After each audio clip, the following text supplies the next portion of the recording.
ওয়ালাইকুম। বেশ কিছুদিন ধরেই আমি ইউটিউবে রেগুলার ভিডিও দিতে পারছি না।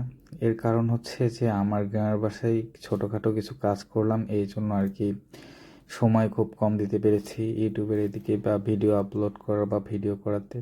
তো এখানে থাকা অবস্থায় কিছু শর্ট ক্লিপ নিয়েছিলাম যে কি কাজ করলাম গ্রামে, এবং আপনাদের সেটা তুলে ধরবো। কিছু অংশে মাটি কাটা হলো কারণ এটি পুরোটা একটি পুকুর ছিল, যা আস্তে আস্তে পূরণ করা হচ্ছে। তো মাটি কাটতে গিয়ে একটা জিনিস দেখলাম যে আমরা যা চোখে দেখি আসলে বাস্তবে তা না। মাটি কাটার প্রথমে ভেবেছিলাম যে অল্প কিছুদিনের মধ্যে হয়তো মাটি কাটা শেষ হয়ে যাবে, বাট এটা দীর্ঘ 14 থেকে 15 দিন লেগেছিল মাটি কাটা সম্পূর্ণ করতে। দীর্ঘ একটি সময়ের ব্যাপার ছিল। আমি ভেবেছিলাম হয়তো 5 থেকে 7 দিনের মধ্যে হয়তো মাটি কাটা শেষ হয়ে যাবে। তো এটা আমাদের বাড়ির পেছনের অংশ, যেখানে মাটি ভরাটের কাজ চলছিল।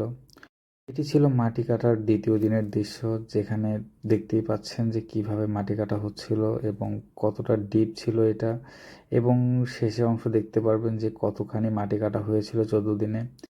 তো এগুলো কাজ একটি লেন্দি প্রসেস, যেগুলো অনেক লং টাইম ধরে হয়। মূলত গ্রামের বাসায় বাড়ি করার জন্য মাটি কাটা। তো আস্তে আস্তে মাটি ভরাট করে তারপর আস্তে আস্তে বাড়ির প্ল্যানিং করব এবং বাড়ির কাজ শুরু করব। সেটা একটু দেরি আছে, অনেক এখনও মাটি কাটা অনেক বাকি আছে।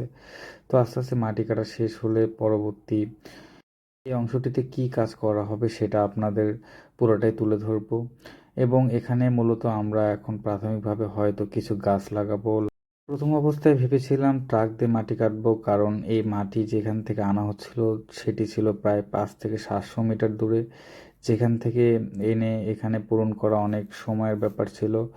এই মাটিটি যদি আমি আশেপাশ থেকে কোথাও থেকে পেতাম তাহলে হয়তো এতদিন সময় লাগতো না, সেটা 7-8 দিনের মধ্যে হয়তো কভার হয়ে যেত। বাট আশেপাশে কোনো মাটি ছিল না, এই জন্য দূরে থেকে মাটি নিয়ে আসা হয়েছিল। তো মাটি অবশ্য ভালো মাটিটাই পেয়েছিলাম, কারণ ট্রাক দিয়ে মাটি কাটলে সেটা হতো বালু মাটি, এটাতে গাছপালা ভালোভাবে হতো না। আর এটা ছিল একদম ভালো মাটি, যা জমির উপরের অংশের মাটি। তো এটাতে ভালো পরিমাণে গাছ হবে আশা করা যাচ্ছে। এখন ভিডিওতে যেটা দেখতে পাচ্ছেন এটি হলো 14 দিন পরে মাটি কাটার আপডেট, যে কতখানি মাটি কাটা হলো। এরপরে হয়তো আরও একদিন মাটি কাটতে হবে, বা আরও কিছু আনুষঙ্গিক কাজ আছে মাটি আটকানোর জন্য, সেগুলো ইনশাল্লাহ করে ফেলবো কিছুদিনের মধ্যে। সেটারও ভিডিও আপনাদের মাধ্যমে তুলে ধরবো। সবাইকে ধন্যবাদ ভিডিওটি শেষ পর্যন্ত দেখার জন্য। সবাই লাইক সাবস্ক্রাইব করে পাশে থাকবে।